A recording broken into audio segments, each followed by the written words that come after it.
জয় গুরু। বন্দে পুরুষোত্তম, বন্দে পুরুষোত্তম, বন্দে পুরুষোত্তম। নামের সঙ্গে ধ্যান থাকা চাই কেন? প্রসঙ্গত শ্রী শ্রী ঠাকুর বললেন, নামের সঙ্গে ধ্যান না থাকলে নামটা স্টেরাইল, বন্ধা হয়ে যায়। আবার ধ্যানের সঙ্গে নাম না থাকলে ধ্যানটা ড্রাই, শুষ্ক হয়ে ওঠে। আমি যা করেছি নেশার চোটে করেছি।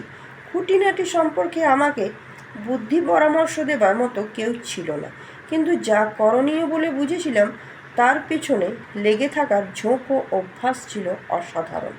মাঝে মাঝে এমন পিরিয়ড সময় এসেছে, গেছি করেছি, অবসাদে মোহম্মন, শরীর চলে না, মন চলে না, রুদ্ধ হয়ে গেছে, মনে হয় মরে গেলাম। তবু লেগে থাকতে বাধ্য হয়েছি। ছাড়বো যে তেমন সাধ্য ছিল না, নেও। নাম যেন পেয়ে বসে আসে আমাকে আজীবন। নামেই যে আমার অস্তিত্ব তা আমি হাড়ে হাড়ে টের পাই। জয় গুরু। বন্দে পুরুষোত্তম, বন্দে পুরুষোত্তম, বন্দে পুরুষোত্তম।